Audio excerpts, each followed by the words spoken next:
Assalamualaikum warahmatullahi wabarakatuh, selamat datang di Fokus Channel, tempat berkumpulnya orang-orang sukses.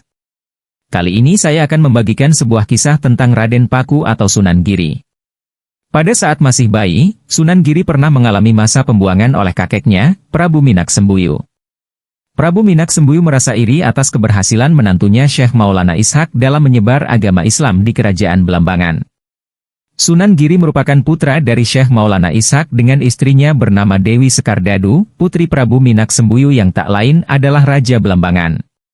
Sunan Giri juga dikenal dengan nama lain Raden Paku, Muhammad Ainul Yakin, Joko Samudro, dan Sultan Abdul Fakih. Ada sejarah tersendiri untuk setiap nama yang dimilikinya. Salah satunya asal-usul Joko Samudro. Syekh Maulana Ishak memutuskan untuk kembali ke tempat asalnya, yaitu Aceh karena keberadaannya terancam. Pada saat itu Sunan Giri masih berada dalam kandungan Dewi Sekardadu. Setelah lahir, Prabu Minak Sembuyu melampiaskan keiriannya kepada cucunya sendiri. Dia memasukkan Raden Paku atau Sunan Giri ke peti, lalu membuangnya ke laut. Saat berada di laut, Raden Paku ditemukan oleh seorang saudagar kaya raya yang tengah berlayar, yaitu Nyai Ageng Pinatih namanya. Kemudian ia dijadikan anak angkat olehnya. Karena bayinya ditemukan di laut, akhirnya ia diberi nama Joko Samudro oleh Nyai Ageng Pinatih.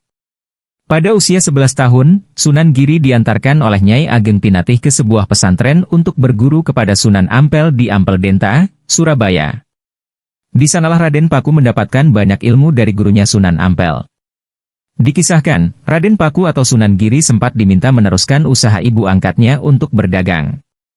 Namun, ia lebih memilih untuk menyebarkan ilmu agama Islam dan mendirikan pondok pesantren.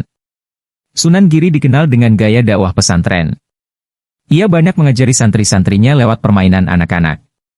Permainan yang ia buat dan masih terkenal hingga saat ini antara lain adalah jelungan dan cublak-cublak sueng. Lewat dua permainan ini Sunan Giri memberikan pemahaman tentang agama Islam sebagai pedoman dalam menjalani hidup. Permainan ini diiringi dengan bernyanyi. Sehingga banyak anak-anak yang suka dengan metode dakwah yang dilakukan Sunan Giri. Selain permainan anak, Sunan Giri juga menciptakan tembang sebagai media penyampaian ajaran Islam. Karya-karyanya adalah tembang Asmaradana dan Pucung.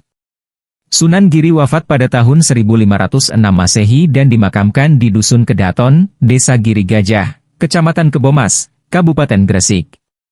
Sekian dulu kisah tentang Sunan Giri ini, mudah-mudahan bermanfaat dan bisa menambah wawasan. Semoga kita selalu mendapat lindungan dari Allah serta selalu mendapat kesuksesan.